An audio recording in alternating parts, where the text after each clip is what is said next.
Hi అండి, welcome back to our channel Sravanthi vlogs and cookings.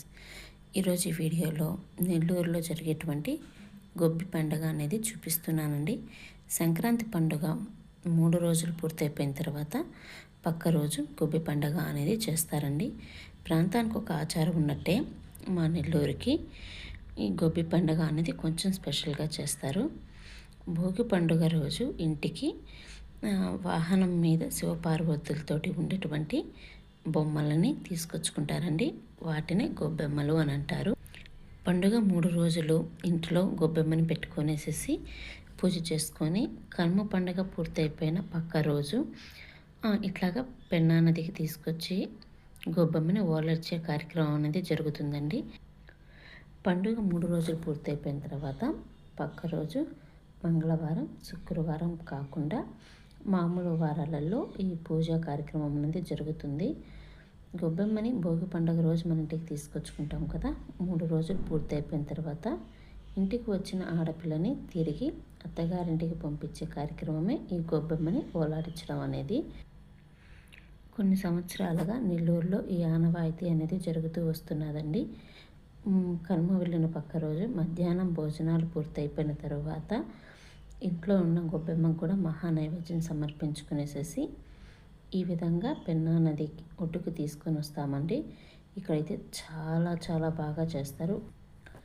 ఇది ఎన్నో సంవత్సరాలుగా నెల్లూరులో జరుగుతున్నటువంటి ఆచారాలండి. ఇవి ఇంకెక్కడైనా జరుగుతాయో జరగవో అయితే నాకు తెలియదు, కానీ మా నెల్లూరులో మటుకు ఈ విధంగా గొబ్బెమ్మ పండుగ అనేది చేస్తారు. ఈ గొబ్బెమ్మని ఆనవాయితీగా పెట్టుకుంటున్న వాళ్ళే కాకుండా నెల్లూరు జిల్లాలో ఉన్నటువంటి చాలామంది కూడా ఇక్కడికి వచ్చి వాళ్ళ ఇంటి పద్ధతి ప్రకారంగా పూజలు అనేవి చేసుకుంటారు. ఇంతక నేను నది ఒడ్డున పెట్టి ఏదైతే పూజ చేశానో దాన్నే వీళ్ళు ఒడ్డున పెట్టుకునేసేసి కొంతమంది అందరూ కలిసి వచ్చారు కదా, వాళ్ళందరూ కూడా ఇలా ఈ విధంగా పసుపు కుంకాలన్నీ తీసుకొని వచ్చి ఒక చోట పెట్టుకొని పూజ చేసి గొబ్బెళ్ళు అనేది ఆడతాడండి. ఆ తర్వాత తీసుకొని వెళ్ళి నదిలో ఓలాడించేస్తారు. నిమజ్జనం చేయడము అని అంటే ఒక్కసారిగా వాటిని నదిలో వదిలేసేదాన్ని నిమజ్జనం అని అంటారు. ఓలాడించడము అని అంటే ఆ నదిలోకి ఆ రూపాలు ఏవైతే ఉన్నాయో వాటిని ఇట్లా కదుపుతూ వదిలేసేసి వాటిని మళ్ళీ మన ఇంటికి తిరిగి తీసుకొచ్చుకోవడాన్ని ఓలాడించే పద్ధతి అని అంటారు. ఇక్కడ వీళ్ళందరూ చూసారు కదండి, గొబ్బెళ్ళు తడుతూ వాటి చుట్టూ తిరుగుతూ ఉన్నారు కదా. ఈ విధంగా చేసి వాళ్ళు తీసుకొచ్చుకున్నటువంటి గొబ్బెళ్ళను నదిలో ఓలాడించడం అనేది జరుగుతుంది. గొబ్బెళ్ళు అని అంటే బయట ప్రాంతాల్లో ఏమంటారో నాకైతే తెలియదు, కానీ శివపార్వతులుగా పిలవడం అనేది జరుగుతుందండి. ఇప్పుడు కొంచెం సేపు మ్యూజిక్ చూసేసి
పెన్నా ఒడ్డునే అండి. ఈ విధంగా నెల్లూరులోని ముఖ్యమైన గుళ్ళకు సంబంధించిన దేవుళ్ళు అనే వాళ్ళని ఉత్సవ విగ్రహాలను ఇక్కడ అనేది పెడతారండి.